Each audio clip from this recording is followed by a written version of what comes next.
एक नौजवान व्यक्ति अपने गुरु के पास पहुंचा और बोला, गुरुजी, एक बात समझ नहीं आती, आप इतने साधारण वस्त्र क्यों पहनते हैं? इन्हें देखकर लगता ही नहीं कि आप एक ज्ञानी व्यक्ति हैं जो सैकड़ों शिष्यों को शिक्षित करने का महान कार्य करते हैं।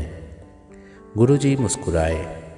फिर उन्होंने अपनी उंगली से एक अंगूठी निकाली और शिष्य को देते हुए बोले, मैं तुम्हारी जिज्ञासा अवश्य शांत करूँगा, लेकिन पहले तुम मेरा एक छोटा सा काम कर दो। इस अंगूठी को लेकर बाजार जाओ और किसी सब्जी वाले या ऐसे ही किसी दुकानदार को इसे बेच दो। बस इतना ध्यान रहे कि इसके बदले कम से कम सोने की एक असरफी जरूर लाना। शिष्य फौरन उस अंगूठी को लेकर बाजार गया और थोड़ी देर में अंगूठी वापस लेकर लौट आया। क्या हुआ, तुम इसे लेकर क्यों लौट आए? गुरुजी ने पूछा।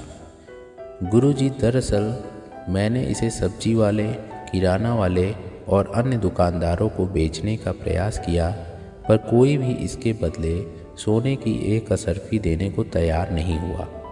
गुरुजी बोले, अच्छा कोई बात नहीं, अब तुम इसे लेकर किसी जौहरी के पास जाओ और इसे बेचने की कोशिश करो।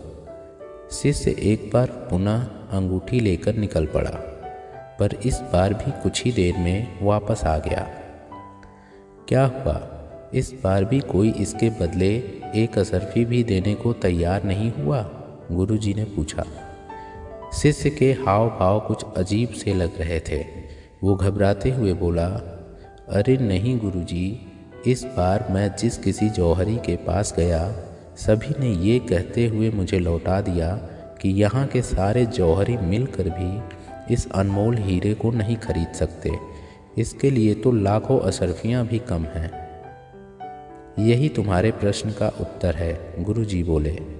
जिस प्रकार ऊपर से देखने पर इस अनमोल अंगूठी की कीमत का अंदाज़ा नहीं लगाया जा सकता, उसी प्रकार किसी व्यक्ति के वस्त्रों को देखकर उसे आंका नहीं जा सकता। व्यक्ति की वेशभूषा कैसी भी हो, लेकिन उसका अंतर्ज्ञान ही उसकी असली वेशभूषा है। शिष्य की जिज्ञासा शांत हो चुकी थी। धन्यवाद।